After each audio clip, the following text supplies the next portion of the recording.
준비한 자료를 크게 지역발전 정책의 추진 방향부터 해서 그다음에 이제 발전 계획, 그다음에 특별 계획, 평가 체계까지 이제 사업을 이해한다는 측면에서 조금 종합적으로 말씀을 드리고 이것과 연계해서 지역 발전 사업에 대한 성과 관리를 어떤 프레임으로 어떤 방식으로 추진하는 것이 바람직한지에 대한 힌트를 얻을 수 있는 내용을 잠시 말씀드리도록 하겠습니다. 전체적인 내용은 현재 이 그림에서 나오는 프레임으로 좀 이해를 하시면 될 것 같은데요. 첫 번째가 이제 지역발전정책 추진 방향. 이게 작년 7월 달에 우리 호프 프로젝트라 해가지고 발표된 그 내용입니다. 그래서 이 내용이 어떻게 보면 앞으로 향후 14년부터 18년까지 지역발전정책의 어떤 기본 골격이라고 볼 수가 있고요. 그 정책 프레임에 따라서 이제 현재 지역발전 5개년 계획을 수립하고 있는 현재 단계고요. 쉽게 해서 기획 단계라고 볼 수 있고요. 자, 이것이 수립이 되면은 그거를 집행하기 위해서 이제 지역발전 특별회계라고 하는 걸 통해 가지고 재원을 이제 투입을 하게 되고 그에 따라서 이제 매년 사업이라든지 정책의 어떤 성과를 이제 평가를 하고 관리하는 이런 절차로 진행된다고 보시면 되겠고요. 관련해서 제가 이제 5장에서 말씀드리고자 하는 것은 자, 이런 이제 기획과 집행 성과평가라고 하는 이 프로세스에서 가장 중요한 것이 결국은 이제 성과를 어떻게 이제 창출할 거냐인데 가장 중요한 게 이제 목표하고 지표를 설정하는 겁니다. 어떻게 보면 성과 관리의 가장 이제 핵심이 목표와 지표를 가장 정확하게 설정하는 거라고 볼 수 있고요. 근데 이제까지 이제 사업들을 쭉 평가를 해오면서 느끼는 것 중에 하나가 사업의 목적이 뭐고 과연 핵심 지표가 뭔지가 불분명한 사업들이 굉장히 많습니다. 즉 목적 지향점이 뭔지를 모르고 뛰어간다는 것하고 비슷한 거죠. 그래서 그런 관점에서 목표와 지표에 대한 설정 부분을 좀 얘기를 하고 그에 따른 어떤 사업 집행, 성과 관리 또 이에 따른 한류 이것이 하나의 이제 성과 관리 기본 구조라고 볼 수 있는데요. 그 내용에 대해서는 이제 5장에서 이제 말씀을 드리도록 하겠습니다. 자, 먼저 후프 프로젝트에 대해서는 뭐 워낙 다 아시는 내용이기 때문에 간략하게 말씀드리면은 작년 7월에 나왔듯이 이제 국민에게 행복을 또 지역의 희망이라고 하는 캐치프레이즈 하에 이와 같은 이제 비전을 설정을 했고요. 그 비전의 가장 핵심은 이제 활력 증진과 일자리 창출 또 삶의 질 향상. 어떻게 보면 뭐 그동안 2004년도 또 2008년도에 했던 그 내용하고 크게 다르지 않지만은 그때 당시하고 좀 다른 부분이 있다면 이제 추진 전략에서 조금 차이가 있다고 볼 수가 있습니다. 첫 번째가 이제 지역 행복 생활권의 구현인데 지난 정권의 이제 광역경제권이라고 하는 건 주로 이제 경제나 산업 관점에서 우리가 번역을 이렇게 설정을 했다면은 이 지역 행복 생활권이라고 하는 건 단순히 어떤 경제나 산업뿐만이 아니고 주민들의 어떤 생활권, 쉽게 얘기해서 이제 통화권이라든지 통근권, 또 주민의 어떤 문화생활이라든지 뭐 복지 이런 거 관련해서 전체가 다 묶을 수 있는 확장된 공간 개념으로서 이제 행복생활권이 이제 설정이 됐고, 거기에는 과거에 이제 도농을 구분한다든지 이런 것들을 배제하고, 실질적으로 주민을 좀 묶을 수 있는 공간으로서 저희가 이제 공간 권역을 설정했다고 볼 수가 있고요. 두 번째 전략은 이제 맞춤형 패키지 지원을 이제 설정하고 있습니다. 그래서 이와 같은 권역을 대상으로 우리가 사업을 했을 때 성과를 내기 위해서는 개별 부처 또 개별 사업별로 접근하기보다는 이것들을 묶어서 뭔가 맞춤형으로 또 패키지로 지원하는 것이 바람직하다는 것이 이제 과거에 이런 우리가 연계 사업을 굉장히 강조를 많이 한 적이 있었는데 같은 맥락에서 이해를 하시면 될 것 같고요. 그다음에 세 번째 전략이 이제 기존 정책하고 조금 차별화될 수 있는 내용들이 지역의 주도성이 굉장히 강해졌다. 과거에는 이제 중앙에서 좀 많이 주도를 하고 어떻게 보면 시혜성 정책이라고 볼 수가 있었는데 지금은 어떻게 보면은 중앙은 지원해주고 지역이 스스로 뭔가 주도를 하는 이런 개념으로 이제 정책의 어떤 프레임 자체가 많이 바뀌고 있는 상황이라고 볼 수가 있고요. 그래서 그만큼 지자체의 역할이 강화가 되고 역할이 커졌다는 얘기는 반대로 또 뒤집어서 얘기하면은 그만큼 책임이 커졌다는 얘기입니다. 근데 그 책임을 제대로 하기 위해서는 가장 중요한 게 이제 자기가 하고 있는 이 사업이나 정책에 대해 시책에 대해서 성과를 내고 결과를 보여줄 수 있어야 된다는 거죠. 근데 그 결과를 보여주기 위해서는 막연하게 그냥 돈만 투입하면 결과가 나오는 것이 아니고 바람직한 결과가 나올 수 있도록 관리라고 하는 것이 굉장히 중요한 포인트라고 말씀드릴 수 있고요. 그래서 제가 오늘 말씀드리려고 하는 건 이제 그런 포인트에 맞춰져 있다는 걸 말씀을 드리겠습니다. 그래서 6대 중점 추진 전략은 뭐 다 아시다시피 이제 그 행복생활권, 그 기반 확충부터 시작해서 뭐 다음에 지역 경제, 그다음에 교육 인재, 그다음에 문화 환경, 그다음에 복지 의료 이렇게 이제 5개 분야가 있고 여기 마지막에 이제 기존 정부에서 하고 있던 혁신도시라든지 세종시 건설과 같은 이런 그 거대 프로젝트, 대형 프로젝트도 지속적으로 추진하겠다. 근데 그 6대 추진 방향으로 되어 있지만은 사실 내용적으로 봤을 때는 이 6번이 뭐 예를 들어서 여기 지역 경제라든지 행복생활권 기반 확충에 내용적으로는 사실은 포함되는 내용이라고 볼 수가 있고요. 그래서 그 현재 계획 수립 단계에서는 이제 이 6번을 안에 집어 넣어가지고 즉 5개년 계획 수립에서는 좀 5개 분야를 중심으로 좀 계획을 수립하고 있습니다. 그래서 그 앞서 말씀드린 것처럼 이제 그 호프 프로젝트라고 하는 큰 정책 프레임 하에서 현재 지역발전 5개년 계획 즉 기획을 하고 있는데 이 내용은 이제 우리 군특법의 그 4조부터에 따른 그 법정 계획 즉 지역발전 5개년 계획이라고 하는 거하고 그 안에는 이제 그 부문별 계획과 그 시도별 계획으로 이제 구분이 됩니다.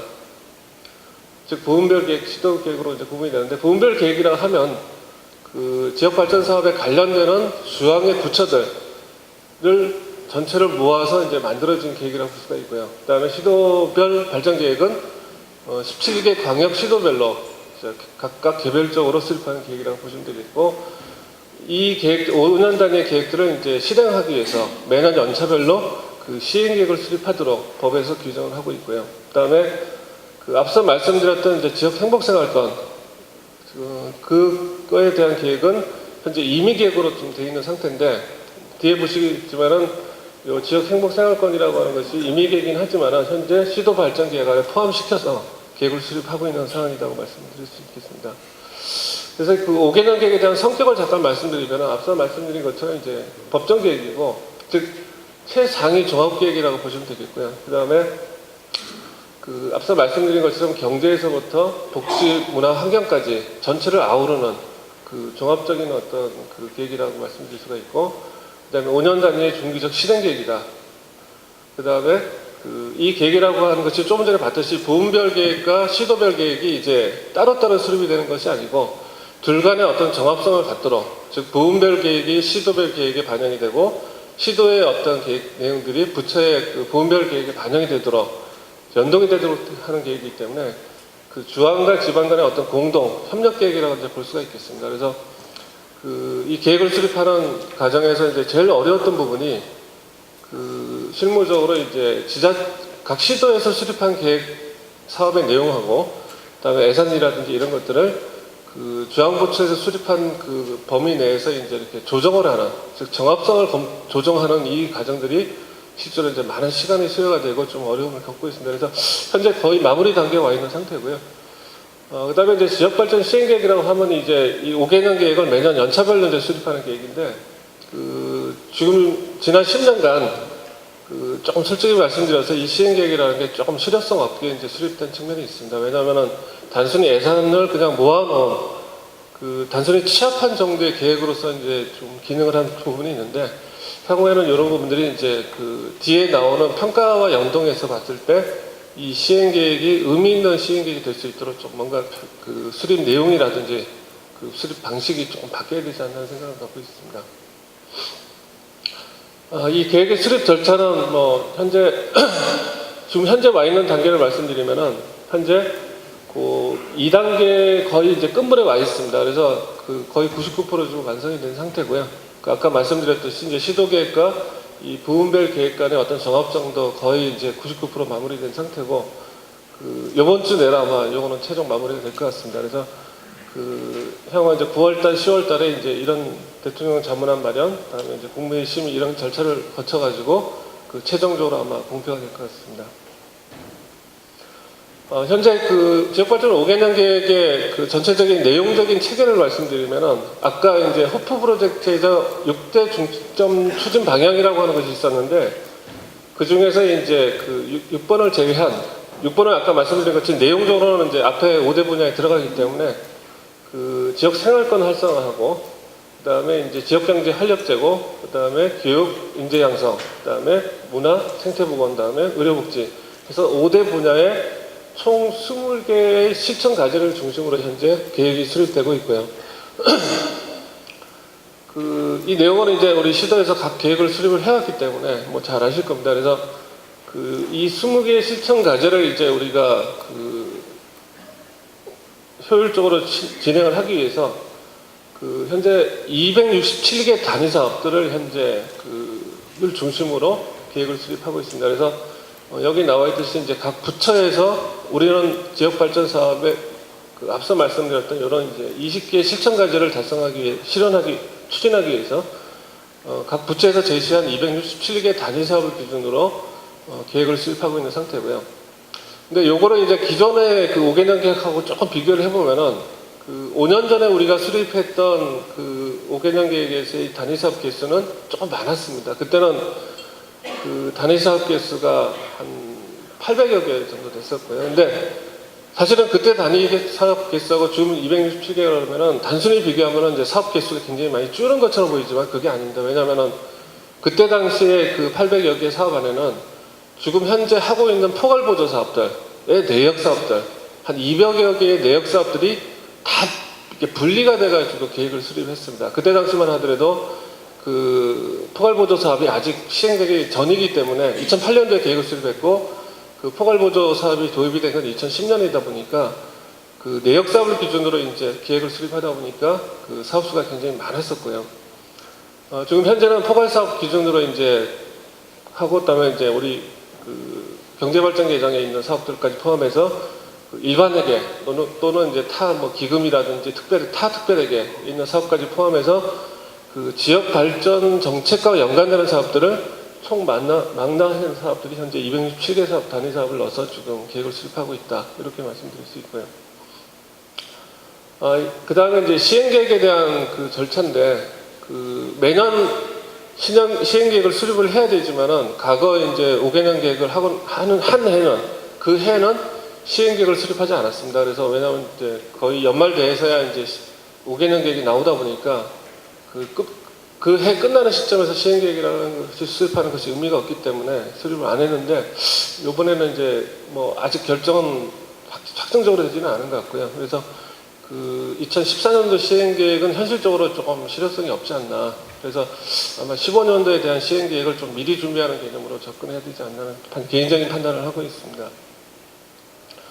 그 다음에 이제 집행과제 관련해서 이제 특별하게 부분에서 좀 말씀드리면은 요 자료는 이제 우리 기재부에서 지난 4월 말에 이제 특별회계에 대한 설명 자료에 있는 내용을 이제 제가 좀 인용을 했습니다. 그래서 크게 운영 방향을 5가지로 잡고 있는데 지역의 자율성 확대, 앞서 추진 전략 3에서 얘기했듯이 이제 지역의 자율성을 높이는 것이 이번에 정책의 가장 핵심 전략 중에 하나인데 연간해서 이제 그러니까 재원적인 측면에서도 지역의 자율성을 좀 확대하는 쪽으로 이제 좀 추진하고 있고, 그 다음에 이제 과거 지역 정책하고 좀 다른 부분이 이제 의료복지라고 하는 분야가 이제 과거에 없던 분야가 이제 새로 들어왔습니다. 그래서 이쪽 분야의 사업들을 이제 추진하기 위한 사업들을 이제 어떻게 지원할 건지에 대한 논의가 좀 이루어지고 있는 걸로 알고 있고요. 아직 뭐 최종적으로 어떤 식으로 결론이 날지는 모르겠습니다. 그 다음에 세 번째가 이제 앞서 말씀드린 것처럼 단순히 한 사업 분야, 예를 들어서 뭐 지역경제 내지는 뭐 문화복지 이런 식으로 따로따로가 아니고 이것들을 묶어놓은 개념, 즉 아까 말씀드렸던 행복생활권이라고 하는 공간을 중심으로 여러 개의 분야의 사업들을 다 종합적으로 패키지로 지원함으로써 주민의 어떤 행복 체감도를 높이는 쪽으로 추진할 필요가 있다는 거고요. 또 하나가 이제 기존에 이제 하고 있던 사업들이 좀 계속 사업이 많다 보니까 신규 사업이 좀 많지 않습니다. 그래서 지역 특화 발전 프로젝트라고 하는 것이 현재 진행 중인 걸로 알고 있고요. 그래서 아마 9월 말이나 10월 초쯤에 아마 구체적인 어떤 계획이 발표될 거로 좀 알고 있고요. 마지막으로 이제 주민 생활과 안전을 위한 투자 강화 이런 것들이 이 특별회계 어떤 운영 방안으로서 설정이 되어 있다고 보시면 되겠고요. 그래서 기존의 강특회계가 이제 지특회계로 변화되는 과정들이 아직은 이제 이 지특회계의 내역 세부 사업들이 아직 확정은 안 됐습니다. 지금 현재 2015년도 예산은 이제 기존의 광특회계에 있는 사업들을 가지고 이제 그 예산을 수립한 걸로 알고 있고요. 다만 이제 지역 개발 계정이 그 생활 기반 계정으로 이제 바뀌었다는 거고, 명칭이 바뀐 거고, 광역 발전 계정이 이제 경제 발전 계정으로 이제 바뀌었다는 거고, 이 광역 발전 계정에 있던 사업 중에 그 지역의 자율성을 가지고 좀 추진해야 될 사업들, 굳이 중앙부처가 주도하기보다는 그 시도에 이제 내려보내는 것이 바람직한 사업들은 일부 이제 이 생활기반 계정으로 좀 내려놓는, 그러니까 이관시키는 작업들을 아마 할 거로 알고 있고요. 나머지는 뭐 크게 변화가 없고, 다만 이제 사회발전 계정은 이제 할 건지 말 건지는 요거는 그 기재부에서 아마 내부적으로 좀 현재 아직은 확정이 안 된 걸로 알고 있습니다. 그래서 그 지특회계의 기본 구조는 그 크게 이제 4개의 계정, 15년도부터 시행하게 되는 이제 이 세종시 계정을 포함해서 4개 계정에 8개 사업으로 이제 구성이 되어 있는데, 그 앞에 이 5개 사업들은 전부 다 이제 시도와 시군구가 자율적으로 예산을 편성할 수 있는 사업들. 그리고 요 밑에 있는 것들은 이제 그 아까 말씀드렸던 이제 경제발전 계정 쪽은 부처에서 직접 사업을 편성하는 이런 사업들은 이제 구성이 되어 있습니다. 그래서 그 다음에 이제 계정별로 대상 사업은 이제 뭐 아시다시피 그 현재 생활기반 계정은 이제 20개의 그 시도 단위의 어떤 자율사업들, 그 다음에 그 5개의 시군구 자율편성 사업 해서 25개의 포괄보조 사업이 지금 그 내년에 그러니까 내년부터 시행될 예정인데, 그동안 포괄보조 사업이 이제 2011년부터 그 시행되고 있는데, 그 원래 취지대로 아직은 정착은 안 된 것 같습니다. 왜냐하면 이제 그 이 포괄보조 사업이라는 게 그 앞서 말씀드린 것처럼 이제 이 문화시설 확충 운영 그러면 그 안에 내역 사업이 여러 가지가 들어있던 거를 묶어가지고 우리가 포괄보조 사업으로 이제 그룹핑을 해놨는데, 그 취지 자체가 이제 지역의 여건이나 수요, 특성에 맞도록 또 성과를 낼 수 있는 방향으로 사업을 좀 선택과 집중을 할 수 있도록 이제 지역의 자율성을 준 건데도 그런 부분들이 이제 원래 의도대로는 조금 작동하는 데 좀 한계가 있지 않았나 싶었고요. 그래서 그런 부분들이 아직 정착이 안 되다 보니까 이제 뒤에 말씀을 드리겠지만, 이제 평가에 있어서도 이 포괄보조 단위 사업에 대해서 이제 평가가 이루어지지 못하고, 이제까지는 이제 그 이 안에 있는 내역 사업을 기준으로 그동안 이제 평가가 해왔습니다. 그래서 아마 다음 섹션에 아마 설명이 있을 것 같은데, 그 앞으로는 아마 지역 계정은 이 내역 사업보다는 이 여기 나오는 이 포괄보조 단위 사업에 대해서 아마 평가가 좀 초점을 맞추는 쪽으로 방향을 잡지 않을까 예상을 하고 있습니다. 또 그렇게 가는 게 당연히 맞다고 보여지고요. 그 다음에 경제발전 계정인데 총 한 290개 정도의 사업이 현재 진행이 되고 있습니다. 그래서 그 가장 사업이 많은 게 이제 국토부고요. 국토부가 이제 그 뭐 강역도로라든지, 다음에 뭐 철도라든지, 다음에 산업단지 진입도로 같은 사업들이 다수를 차지하고, 그 외에 이제 그 지역경제 활성화라든지, 그다음에 문화 쪽 관련된 사업들이 그 부처 편성 사업으로 해서, 즉 중앙부처가 주도하는 사업으로 해서 290여 개가 이제 진행이 되고 있습니다. 그래서 이 사업이 이제 중앙이 주도하고 있다고 해서, 그러면 뭐 지역에서는 이 사업은 뭐 우리가 관심 안 가져도 되는 사업 아니냐? 그건 절대 아니죠. 예산만 편성을 중앙이 하고 있다는 거고, 실제 이 사업이 이루어지는 것은 지역이고, 또 실제 요 사업의 밑에 나오는 이제 가제 단위에서는 전부 다 시도가 이제 사업을 하게 되는, 시군과 사업을 하는 사업들이기 때문에, 예를 들어서 이제 여기 좀 제가 전시가 되는지 모르겠는데, 그 산업부의 이제 지역산업 육성 같은 경우는 이제 지역산업 진흥계획이라는 걸 통해 가지고 예산은 지금 부처 편성 사업으로 되어 있지만은 실질적인 운영은 앞서 보시는 것처럼 이 포괄보조 사업하고 비슷한 형태로 지금 진행이 되고 있습니다. 쉽게 얘기해서 이 지역 특화산업 육성과 위해서 필요한 R&D라든지 뭐 BR&D 이런 사업들을 패키지 자체를 지역에서 스스로 이렇게 구성하고 사업비를 조정할 수 있도록 모든 이제 절차를 또 기준을 마련한 상태고, 현재 벌써 한 5년째 시행이 되고 있기 때문에 그 지역에서 얼마나 전략적으로 투자를 배분하고 사업을 구성하느냐에 따라서 이제 사업의 성과가 달라지는 그런 이제 쪽으로 좀 가고 있고요. 그래서 뭐 사업에 따라서 그렇게 갈 수 있는 사업이 있는가 하면은 여전히 중앙에서 이제 그 지자체를 거치지 않고 지역에 있는 기관으로 다이렉트로 가는 사업들, 뭐 여러 가지가 혼재되어 있는 그런 사업이라고 보시면 되겠습니다. 이 지특회계 예산은 뭐 아시다시피 2005년도부터 그 한 5조 4천억 정도에서 시작해서 점점 늘어가지고 그 작년 말 기준으로 한 10조 정도, 한 2배 정도에 이뤘고요. 앞으로는 아마 그 예산 사정이 그렇게 썩 좋지는 않기 때문에 한 이 정도 수준에서 계속 유지가 되지 않겠냐. 그래서 근데 가끔가다가 이제 지자체에서 오신 분들은 이제 그런 얘기를 많이 하시더라고요. 우리 지역에 이제 그 예산 중에 이 지특회계가 차지하는 비중이 그렇게 크질 않다. 그렇게 크질 않다 보니까 그 이 사업에 대해서만 우리가 뭐 별도로 관리를 한다든지 성과를 뭐 이런 식으로 하기가 좀 한계가 있다는 말씀들을 하시는데, 문제는 이제 그 비중으로 놓고 보면 그렇지만은 지자체 예산 전체 중에 소위 말해서 이제 경직성 사업비라는 게 있죠. 뭐 인건비라든지 뭐 당연히 나가야 되는 사업비. 즉 우리가 성과 관리라고 하는 것이 굳이 필요 없는 사업비가 꽤 많은 걸 알고 있습니다. 그래서 그 비중이 제가 알기로는 거의 한 80, 90% 정도 되는 걸로 알고 있고, 실제로 우리가 성과를 집중적으로 관리해야 되는 사업들은 크지 않기 때문에 그걸 기준으로 봤을 때는 이 사업의 비중이 결코 작은 건 아니다. 그래서 그만큼 이 지특회계에 대한 사업에 대해서는 그 지방에서 이제 지자체에서 좀 더 적극적으로 우리가 좀 관심을 갖고 관리를 해나가는 그런 어떤 그 의식 변화가 좀 필요하지 않나 생각을 갖고요. 그다음에 평가 체계에 대해서 좀 말씀을 드리면은, 그 평가의 목적은 뭐 아시다시피 우리 지금 현재 지역발전 사업에 대한 중앙부처하고 뭐 각 현재 17개, 18개 정도 되는 관련 부처하고, 그다음에 각 지자체의 어떤 책임성을 우리가 좀 확보하기 위한 목적이고, 이걸 통해서 이제 사업의 성과를 유도하고 사업의 어떤 자원의 효율적 배분을 도모하기 위해서 평가를 하고 있는 거고요.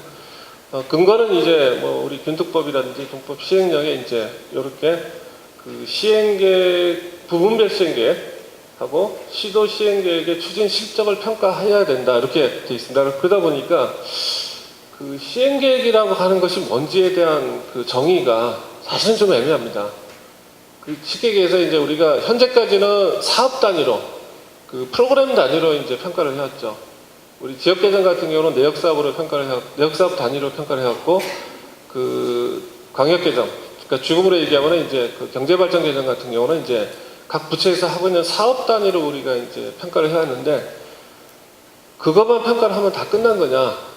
그거에 대해서 사실은 좀 논란이 많습니다. 그래서 지금 현재 내년도 그 평가체계 개편 방안을 좀 고민하고 있는 걸로 알고 있는데, 중요한 거는 이제 각 시측 분야, 즉 아까 우리 그 5개년 계획에서 보시면 이제 5대 분야 20개 실천 과제를 현재 구분해서 그 안에 267개 단위 사업을 이제 집어넣어서 사업을 하고 있는데, 그 단위 사업에 대한 평가가 중요한 게 아니고 그것들은 묶은, 즉 실천 과제 단위 혹은 그 위에 그 5대 분야 단위로 성과가 어떻게 되고 지역 주민들의 체감도가 어떻게 달라지고 있는지, 그 부분에 대한 사실은 성과는 우리가 좀 현재 제대로 집계를 하고 있지 못하고 있습니다. 그래서 그런 부분까지 조금 이 평가의 범위를, 대상을 좀 확대해야 되지 않냐는 판단을 좀 갖고 있고요. 그래서 이 평가가 매년 조금씩 이제 개편이 되어갖고 좀 더 이제 고도화되고 있습니다. 그래서 우리 이어진 센터장님 여기 계시지만 참 많은 기여를 하셨고요. 그래서 2005년부터 거의 한 해도 빠지지 않고 이 평가 체계를 고도화하고 좀 더 이제 그 평가의 목적에 맞도록 제대로 평가될 수 있는 쪽으로 이제 그 체계를 계속 이제 개편해 왔습니다. 그래서 뭐 세부적인 사항까지 말씀드릴 사항은 아닌 것 같고, 오늘 아마 이 행사도 이 평가와 연동해서 이제 뭐 그 우수 사례라든지 이런 것들을 시상하는 자리로 제가 알고 있고요. 그래서 이 평가라고 하는 것이 연중 사실은 뭐 한 시점에서만 평가가 이루어지는 것이 아니고, 여기에 나와 있듯이 그 연말에 이제 실적을 보고하고 연초에 이제 평가하고 그 이후에 이제 뭐 아무런 일을 안 하는 게 아니고 계속적으로 뭔가 이제 계속 진행되는 이런 이제 그 과정, 그러니까 흐름 속에서 이제 평가가 이루어지고 있다는 걸 말씀드릴 수 있는 것 같고요. 평가 대상 사업을 말씀드리면은 이게 이제 조금 안타까운 부분 중에 하나인데, 우리 아까 평가 그 근거가 되는 구조에 따르면 어떻게 되어 있냐면은 지역발전 시행계획에 담겨져 있는 모든 사업을 평가하도록 되어 있습니다. 아까 좀 전에 그 법 구조를 보시면 그 얘기는 무슨 얘기냐면은, 우리 특별회계에 해당되는 사업만 평가하는 것이 아니고 일반회계라든지 타특별회계나 기금으로 하고 있는, 쉽게 해서 시행계획 안에 담겨져 있는 모든 사업을 평가 대상으로 하고 있습니다. 근데 문제는 그 사업이 아까 말씀드렸듯이 너무 많다 보니까 그걸 뭐 우리가 짧은 시간에 평가하기가 좀 현실적으로 불가능하다 보니까 그동안은 이제 이 특별회계, 즉 지역발전 특별회계에 포함되어 있는 사업에 한정해서 평가를 그동안 해왔습니다. 그래서 어떻게 보면 조금 뭐 심하게 말씀드리면은 반쪽짜리 평가였다. 뭐 이렇게 판단할 수 있는 거죠. 즉 우리 시행기획 전체를 평가한 게 아니고 그 일부만 우리가 그동안 평가를 해왔다고 볼 수가 있고요. 참고로 그 작년도 사업에 대한 작년도 사업의 추진 실적에 대한 평가가 이제 지난 2월부터 한 5월 사이에 이루어졌는데 그때 당시 이루어졌던 이제 평가 대상 사업은 총 그 1279개입니다. 그래서 아까 말씀드린 것처럼 이 개수가 이렇게 많은 이유가 광역 개정, 즉 지금으로 얘기하면 이제 경제발전 개정 같은 경우는 이제 그 실효성이 떨어지는 사업들은 좀 빼고 그 평가 대상에서 제외하고 그 다음에 이제 그 단위 사업을 더 묶은 사업, 그러니까 내역 사업들을 묶은 단위 사업. 예를 들어서 산업단지 진입도로 그러면은 이제 사업 수가 한 80개 정도 되는데 그거를 하나로 묶어가지고 이제 평가하다 보니까 실제 그 개수는 한 80개 정도 되고요. 그다음에 지역 개정 쪽에 즉 생활 기반 개정 쪽의 사업들은 아까 말씀드린 것처럼 내역 사업 기준으로 평가를 하다 보니까 한 1,200개 정도, 즉 시도 단위로 얘기하면 거의 한 평균 한 7, 80개 정도 되는 사업을 이제 평가를 해왔던 거죠. 그래서 이렇게 이제 그동안 쭉 평가를 해왔다는 걸 좀 말씀을 드리고요. 여기까지가 이제 그 지역 발전 사업에 대한 뭐 종합적인 어떤 이해를 돕기 위해서 제가 이제 기획 단계, 그다음에 집행과 관련해서 예산, 그다음에 이제 평가, 요 그 프로세스별로 이제 어떤 법적 근거를 가지고 어떤 절차와 방식, 내용으로 그 지역 발전 사업이 지금 관리가 되고 있고 진행이 되고 있는지를 전체적으로 말씀을 드렸고요. 이런 사업들을 이제 성과를 내기 위해서 그 어떻게 해야 되는지에 대해서 조금 이제 방향성 측면에서 제가 말씀을 드리면은, 자, 성과 관리라는 것이 왜 필요하냐면은 뭐 다 아시다시피 이제 관심이 많습니다. 국민들이. 뭐 예산도 크고 한 10조 정도 들어가는 사업이다 보니까 국회라든지 뭐 이런 쪽에서 자, 성과를 보여달라. 돈 들어간 거에 대한 급부를 파급 효과를 보여달라는 요구가 너무나 강합니다. 점점 커지고 있고, 그 다음에 이제 과거와 달리 중앙부처가 모든 걸 주도하는 개념이 아니고 그 지자체가 이제 자율적으로 추진할 수 있는 방식으로 사업이 많이 개편이 되다 보니까 그에 따른 성과관리 체계화가 이제 요구가 될 수밖에 없는, 즉 과거에는 중앙부처 단위에서 성과관리만 하면 됐었는데 이제는 그 지자체 단위에서, 즉 시도나 시군구 단위에서 성과관리도 굉장히 필요하다는 걸 좀 말씀드리고, 특히 이제 그 여기 말씀드린 것처럼 이 자율성 확대 추세에 맞춰서 그거에 대한 요구 정도는 좀 더 커질 수밖에 없다, 이렇게 이해하시면 될 것 같고요. 그래서 그 우리 특히 이제 이 지역 개정과 관련해서 이제 성과 관리를 어떻게 해야 될 건지에 대한 기본 프레임과 관련된 이제 구상을 조금 말씀드리면은, 뭐 그 25개 포괄보조 사업이라는 게 이제 결국은 뭐 산업부부터 해서 쭉 여러 17개, 그러니까 17개는 아니죠. 포괄보조로 따지면은 각 부처에서 하고 있는 여러 가지 사업들을 이제 지자체가 이제 자율적으로 예산을 편성하고 포트폴리오를 만들고 또 추진하고 하는 이런 방식인데, 이것들을 이제 개별 접근하고 관리한다면은 성과를 내기 어렵다. 이것들을 어떻게 하나의 깔때기로 모아가지고 종합적으로 체계를 세우고, 즉 목표를 수립하고 그 목표에 대한 성과 지표를 명확하게 설정하고 관리를 해나갈 건지, 이 체계가 수립되지 않으면은 그 하나하나의 사업을 놓고 봤을 때는 뭔가 결과가 나오고 성과가 있는 것처럼 보이지만은 과연 그 시도에, 그 시군구의 전체적인 종합성과가 뭔지를 보여주기에는 굉장히 어려운 문제가 발생할 수 있다. 그래서 그 기본적인 어떤 그 성과관리에 대한 패러다임이 좀 바뀌어야 되지 않는 측면에서 그림을 한번 그려봤고요. 그래서 좀 더 구체적으로 말씀드리면은, 이제까지 우리가 해왔던 사업들이, 많은 사업들이 보면은 그 다 분절적으로 돼 있습니다. 예를 들어서 뭐 인프라 위주의 사업이라든지, 또 예를 들어서 뭐 지역경제 활성화 관련해서 한 예시로 제가 말씀드리면은 인프라 관련된 사업, 또 R&D만을 하는 사업, 뭐 내지는 인력 양성하는, 이런 따로따로 이렇게 사업이 다 구성되어 있는 경우가 굉장히 많습니다.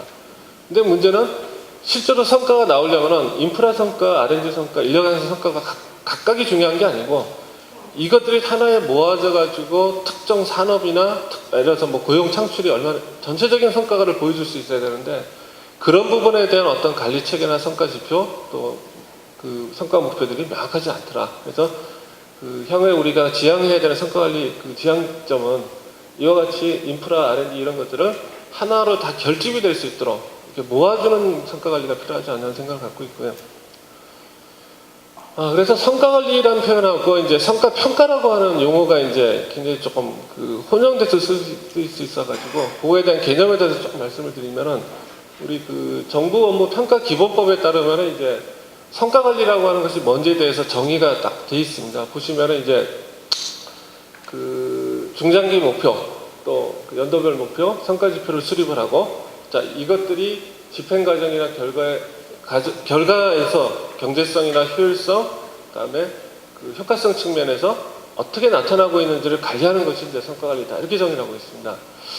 조금 뭐 그 와닿는 것 같기도 하고 좀 막연한 것 같기도 하고 쉽게 얘기해서 그냥 어떤 정책이나 어떤 사업을 하든 간에 목표가 분명히 제시가 되고 근데 목표라고 하는 것들이 보통 보면은 아주 추상적으로 세웁니다. 우리 잘하자 우리 뭐 하자 이게 아니고 뭘 해야 된다는 걸 명확하게 설정하고 그러다 보면은 이제 조금 정량적인 어떤 목표로 설정이 돼야 되고 이 목표를 달성하기 위해서 중점적으로 관리해야 될 핵심 지표가 뭔지 그 사업의 정체성에 맞는 고유한 목적에 맞는 지표를 명확하게 설정하고 이 목표와 지표가 사업에 진행되는 과정 또 사업의 끝 단계에서 결과 측면에서 이것들이 어떻게 변하고 있는지를 관리하는 것이 바로 성과 관리다 이렇게 이해하시면 되겠습니다. 그래서 그 성과 관리라고 하는 것하고 이제 평가라고 하는 거하고 그 굳이 이제 비교를 한다면은 성과 관리라고 하는 것은 단순히 이제 성과 목표와 지표를 관리한다는 측면뿐만이 아니고 하나가 더 들어가는 게 바로 그 말이 좀 어렵긴 하지만 인과적 분석이라고 하는 것이 들어갑니다. 쉽게 얘기해서 어떤 투입이 이루어지면은 결과가 분명히 나오는데 그 결과라고 하는 것이 이제 성과겠죠. 근데 그 성과가 어떻게 해서 그런 성과가 나왔는지 그 원인에 대해서 분석을 하게 되는 것이 바로 성과 관리다.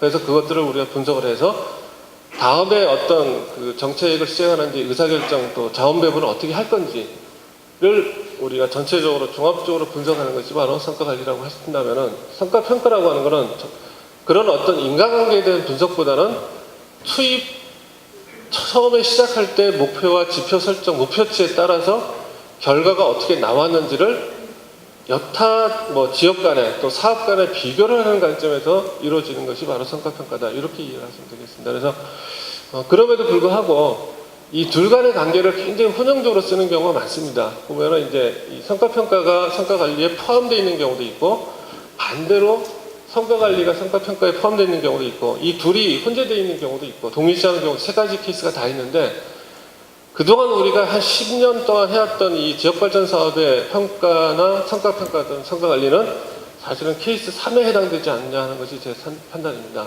즉, 그 성과평가가 이제 이 플랜, 그 다음에 체크, 액션이라고 하는 이 과정별로 이 성과관리와 평가가 이루어지는 이런 과정으로 이루어졌다고 보고 있고요. 지금 현재 우리가 가려고 하는 방향은 케이스 2에 해당됩니다. 무슨 얘기냐면은 성과 관리를 지자체에서 잘 했는지 그 자체도 평가의 대상이 되는 그러니까 쉽게 얘기해서 그냥 사업만 잘하면 되는 게 아니고 그 사업을 함에 있어서 성과를 얼마나 관리를 잘 했는지도 평가를 하게 되는 게 바로 이 케이스 2에 해당된다고 볼 수가 있습니다. 그래서 쉽게 해서 우리가 메타평가, 뭐 상위평가라는 개념을 쓰는데 그 주항에서 평가는 이제까지 사업을 다 처음부터 들춰내가지고 평가하는 게 아니고 지자체에서 사업을 한 그 과정을 쭉 결과 보고서 나오면은 이것들을 확인하고 검증하는 정도. 예를 들어서 우리 이렇게 사업을 해서 이런 결과가 났습니다 하고 보고가 되면은 이게 맞는지 틀린지를 확인하는 정도의 개념으로 평가로 가는.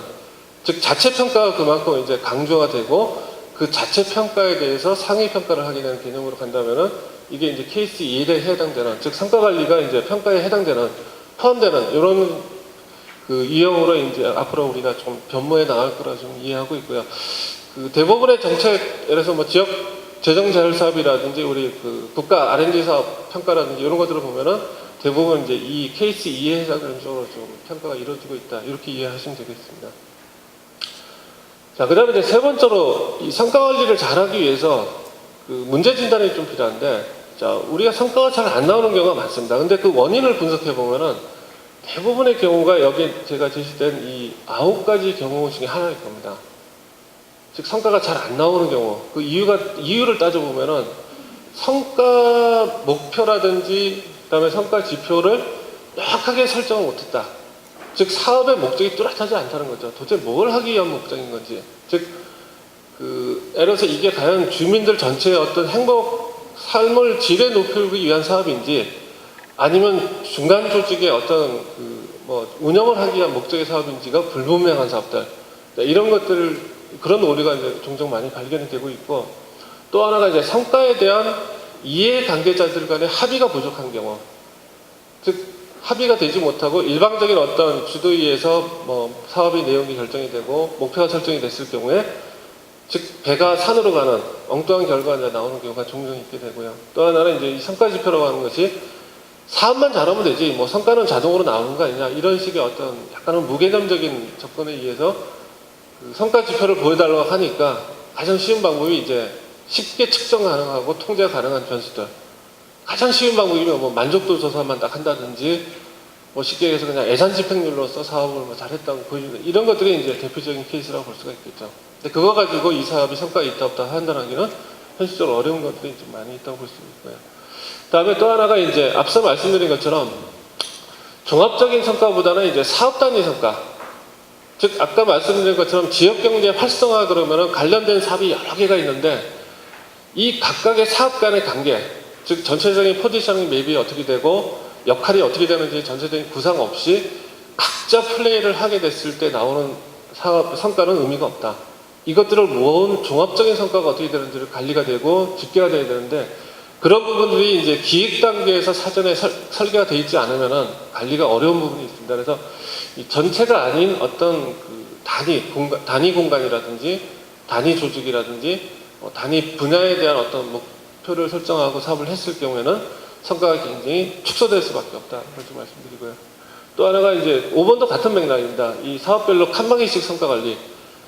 즉 실제로 중앙부처도 마찬가지고 우리 지자체도 마찬가지로 보는데, 각 부서에서 하고 있는 사업들을 서로 공유를 전혀 안 합니다. 사업 간에 연계도 안 시키고 다 따로따로 그냥, 실제로 우리가 외부 제3자가 봤을 때 제목은 다르지만은 사업명은 다르지만은 내용적으로 봤을 때 사실상 본질은 같은 사업들이 굉장히 많습니다. 근데 그런 것들은 어떻게 하든지 연계를 시켜서 뭔가 시너지가 날 수 있도록 좀 하는 이런 노력들이 이루어졌을 경우에 이제 성과가 나오는데, 문제는 그런 것들이 칸막이식으로 진행이 되더라는 거죠. 다 이게 칸막이 나눠가지고 따로따로 관리가 되고 있고 서로 정보 공유도 안 되고, 이런 것들이 성과가 안 나오는 실패 사유 중에 하나를 보여주고요. 또 하나가 이제 특히 많은 분이 보는 경우가 2번 케이스인데, 성과 지표나 성과 목표가 설정이 되고 그거를 실현하기 위해서 사업의 내용이나 방향을 잡아야 되는데, 사업의 내용과 방향을 잡아놓고 나중에 가서 성과 목표를 뭐로 할 건지, 이건 앞뒤가 바뀐 겁니다. 그러니까 그런 경우가 실제로 제가 현장에서 가장 많이 보는 경우가 이 경우인데, 성과 목표나 지표에 대한 거 전혀 생각 없이 그냥 사업만 만들어 놓고, 근데 그 사업을 만들 때 주로 어떻게 만드냐면은 기존에 하고 있는 사업과 뭔가 차별화할 수 있는 사업들 조금 이렇게 틀어서 기존 사업과 내용이 다르고 좀 이렇게 쉽게 얘기해서 예산 당국에 가서 이제 설득할 수 있는 정도의 차별 요소를 만들어서 기존에 이런 사업하고 우리는 다릅니다. 근데 그러면 이 목표가 뭐냐, 지표가 뭐냐 하고 나중에 흘러 들어가 보면은 별 차이가 없어요. 그런 사업들이 굉장히 많다는 거죠. 그래서 그런 오류를 범하게 되면은 성과를 창출하는데 좀 한계가 있다는 거고요. 그 다음에 제목이 좀 이상하긴 한데 CEO 관점의 성과 관리. 이게 쉽게 얘기해서 이제 그 특정 지자체나 어떤 기관의 장의 어떤 관심사, 우리가 다른 말로 표현하면 가시성, 전수성 사업들, 이런 사업들이 이제 성과를 좀 우리가 해야 하는 중요한 요소 중에 하나고요. 그다음에 이제 그 중간 관리층에서 사업의 성과를 내기보다는 이제 예산을 어떻게 많이 확보할 거냐만 너무 관심을 갖는, 즉 성과 관리는 관심 없고, 성과 관리는 실제로 제일 실무자만 성과를 내기 위해서 그냥 발로 뛰고, 중간 관리층이나 상위층에서는 성과에 대해서 관심 안 갖는 이런 경우가 종종 많이 발견되는 것 같습니다. 그래서 그런 경우가 이제 이 8번 케이스고요. 마지막으로 이제 9번 케이스인데, 이 성과관리 시스템이라고 하는 건 중요한 거는 이제 연속성이 있어야 되는데, 지속 가능해야 되는데, 담당자가 바뀌거나 전담기관이 바뀌거나 하면은 기존에 어떤 해왔던 노하우나 축적된 어떤 지식들이 사장이 되고 연결되지 못하고 다시 시작해야 되는 이런 경우에 이제 성과가 좀 어떻게 보면 푹 꺼졌다가 다시 올라가는 이런 경우를 종종 보게 됩니다. 그래서 이런 실제로 제가 이제 성과가 잘 나타나지 않는 케이스 사업들을 이렇게 분석을 해보면은 거의 대부분 이 9가지 중에 하나입니다.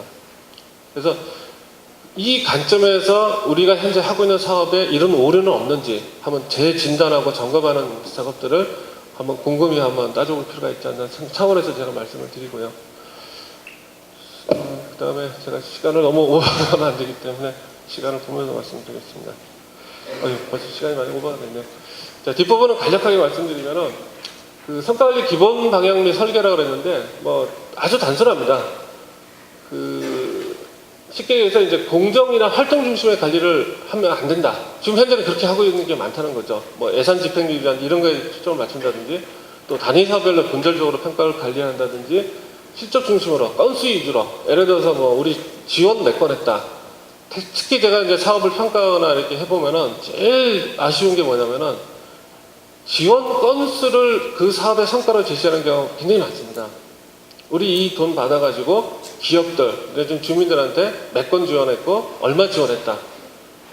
그게 무슨 성과입니까? 그건 성과가 아닙니다. 그건 당연히 투입 지표, 그러니까 가정 지표 정도인 거지 실제로 그 지원을 함으로써 달라지는 행태적 변화, 뭐 기업의 경쟁력이 올라갔다든지 주민의 삶의 만족도가 올라갔다든지 뭐 이런 어떤 구체적으로 보여줄 수 있는 지표 내지는 그 통계가 있어야 되는데 그런 것들에 대한 관리가 잘 이루어지지 못하는 거고 그래서 그러다 보니까 이제 이 지원 사업과 성과 간의 어떤 연결고리가 불분명하고 그에 따른 성과가 이제 저하되고 분산되는 즉 돈은 10조가 들어갔지만은 그 10조에 따른 결과가 뭐냐 했을 때 딱히 우리가 보여줄 수 있는 것들이 명확하지 않다 하는 한계를 가지고 있다는 거죠. 그래서 그거를 잘하기 위해서는 뭐 뒤에 주저리 여러 가지 얘기가 나오지만은 딱 핵심만 얘기하면은 목표와 지표를 명확하게 설정하는 겁니다. 근데 이 목표와 지표를 명확하게 설정한다는 게 그렇게 쉬운 작업이 아닙니다. 보통 보면은 뭐 해외 사례를 보더라도 우리가 어떤 정책이나 사업들에 대한 이 목표와 지표를 제대로 설정하기 위해서 뭐 위원회를 만들든지 뭐 전문가 집단을 통해 가지고 거의 1년 내내 연구하고 검토해 가면서 계속적으로 업그레이드 나가는 이런 작업들이 필요한 거지 뭐 잠깐 이렇게 한번 CF 만들어 가지고 이런 지표로 우리 사업 끌고 가자 이게 되지 않습니다. 실제로 제가 참여하고 있는 국가연구개발사업 성과지표 심의위원회 제가 이제 위원 중에 한 명인데 작년 하반기에 이제 여러 R&D 사업을 제가 이제 성과지표를 한번 점검을 해준 적이 있는데 솔직히 말씀드려서 조금 이런 표현은 죄송하지만 좀 한심하다는 생각이 들었어요. 사업의 목적이나 내용을 봤을 때 왜 이런 지표를 쓰고 있는지 이해가 안 되는 사업들이 너무나 많았습니다. 그러니까 그 사업에 대해서 실제로 대면에서 이 사업의 지표는 이런 게 돼야 되지 않습니까? 대부분 동의를 합니다. 근데 동의를 하면서 선택을 하지 못하는 이유가 조금 불안한 거죠. 이 지표를 선택을 했을 때 결과가 안 나올 수 있다는 이게 조금 불안하다 보니까 이제 의도적으로 아까 말씀드린 것처럼 이제 측정이 가능하고 통제가 용이한 전략적으로 성과 지표를 설정하는 경우가 좀 많습니다. 그래서 이런 부분들이 이제 조금 앞으로는 양이 돼야 되겠다는 걸 좀 말씀드리고요. 그래서 그런 관점에서 이 성과 지표라는 게 뭐 계량적 성과 지표만 중요한 게 아니고 비계량적 성과 지표도 같이 고려가 돼야 되는데 이 비계량적 성과 지표라는 걸 고려할 때 중요한 것이 바로 이 과제 단위에서만 목표를 설정하는 것이 아니고 이 과제 위에 사업 위에 정책, 전체적인 프레임하에서 이 과제 내지는 사업의 성과 목표나 지표가 뭐가 돼야 되는지를 고민을 해야 된다는 거죠. 근데 대부분에 보면은 사업이나 과제 단위의 성과 지표만 이것만 좁은 범위에만 고민을 하지 그거를 둘러싸고 있는 정책의 어떤 큰 방향, 정책의 어떤 목표 이거를 고려하지 않는 즉 나만의 어떤 지표를 설정하는 경우가 많습니다. 그래서 그런 관점에서 이 전략적 성과관리 모형이라는 개념에서 접근을 해야 된다. 즉 좀 더 넓은 시각에서 목표와 지표가 설정돼야 된다는 걸 말씀을 드리는 거고요. 그래서 이거는 뭐 같은 얘기이기 때문에 넘어가고요. 마지막으로 이제 성과관리 지표를 우리가 설정을 할 때 여러 단계의 성과 지표가 있지만은 가장 핵심적인 건 바로 최소한 산출과 결과 지표는 돼야 된다. 그 다음에 특히 정책이나 시책 같은 경우는 이제 이 파급효과까지 고려가 된 그 지표 관리가 돼야지만이 제대로 된 성과를 창출할 수 있다는 걸 좀 말씀을 드리고요.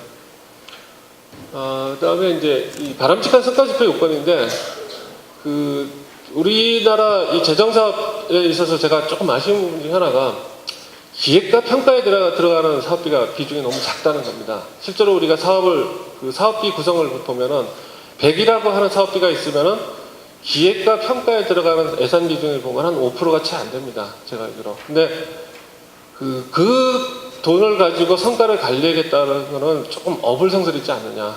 즉, 성과 관리를 하려면 그만큼 돈이 필요하고 예산이 필요한 겁니다. 아까 말씀드린 것처럼 많은 그 고민과 이제 또 노력이 필요한 부분이고 시간이 걸리고 특히 이제 성과를 관리하기 위해서는 이 통계, 성과와 관련된 통계를 정확하게 잡아내는 것 작업들이 굉장히 중요한데 거기는 다 돈이 들어갑니다. 그러다 보니까 비용 내에서 사업비 내에서 뭔가 성과를 관리하려다 보니까 쉽게 얘기해서 통제 가능한 여기서 말하는 뭐 신뢰할 수 있는 그러니까 측정 가능한 이런 지표들은 이제 확보하기가 쉽지 않은 측면이 있습니다. 그래서 우리가 흔히 스마트 지표라고 그러는데 이 5가지 기준을 맞추면서 우리가 바람직한 지표를 잡기가 쉽지는 않지만은 문제는 이런 것들은 돈만 들이면은 어느 정도 가능하다. 그래서 실제로 그 외국의 어떤 정책 차원에서의 그 기획평가 비용은 뭐 정확하게 통계를 저희도 좀 확보하고 있지 못한데 민간 기업을 기준으로 이렇게 보면은 특히 이제 민간 기업의 R&D 투자와 관련해서 이 기획과 평가에 관련된 비용을 보면은 보통 보면 비중이 한 20% 가까이 됩니다. 그만큼 기획과 평가에 많은 예산을 투입을 해서 이 본 예산에 들어가는 비효율을 줄여주는 역할이 더 크다는 거죠. 그건 경험적으로 그렇게 이제 밝혀가는 겁니다. 한 예를 들면은 이제 조금 흥미있는 애가 우리 영화를 만들 때 보면은 우리나라 영화는 어떤 식으로 만드냐면은 사전 기획이라고 하는 것이 굉장히 짧습니다. 뭐 한 달 정도 사전 기획을 하고 쉽게 해서 본 촬영에 들어가는 기간이 보통 뭐 석 달, 6개월 정도 하는데 미국 헐리우드에서 영화는 어떻게 찍냐면 반대입니다. 기획을 한 석 달, 6달 하고 영화는 한 달 만에 다 찍습니다. 그쪽에 우리는 사전 기획하는 데 들어가는 돈이 한 10%고 본 촬영하는 데 들어가는 돈이 한 90이라면은 거기는 보면은 사전에 들어가는 비용이 한 20, 30%고 본 예산에 들어가는 게 한 60%, 한 40% 정도 되는데, 아니 60% 정도 되는데 문제는 이 60%에서 낭비 요소가 거의 없다는 거죠. 네, 사전 기획 단계에서 그런 부분을 다 점검해서 다 걸러내기 때문에 한 예를 들어서 우리 아마 옛날에 마이너 리포트라고 하는 영화 있었죠. 그 영화를 본 촬영을 며칠 만에 찍었냐면 딱 일주일 만에 찍은 영화입니다. 딱 일주일 만에 영화를 찍었는데 그 일주일 만에 영화 촬영을 하기 위해서 사전 기획을 몇 달 하냐면 3개월을 합니다. 근데 우리나라는 그게 안 되다 보니까 본 촬영 과정에서 시행착오가 굉장히 많은 거죠. 그러니까 쓸데없는 낭비 요소가 예를 들어서 한 100억이라는 돈이 들어갔다면은 그 중에 한 30억에서 40억은 사전 기획만 잘했다면 절감할 수 있는 비용들이 있다는 것이 그쪽 업계에 계신 분들의 진단입니다. 마찬가지입니다. 우리 정책사업도 마찬가지로 그만큼 사전에 기획을 잘하고 즉 관리를 얼마나 잘하느냐에 따라서 투입된 만큼 그 이상의 어떤 성과를 창출하는데 굉장히 중요한 요소고 거기에 가장 핵심이 되는 건 바로 성과 목표와 지표를 정확하게 설정하고 관리하는 거다. 뭐 결론적으로 그렇게 말씀을 드리겠습니다. 네, 이상으로 마치겠습니다.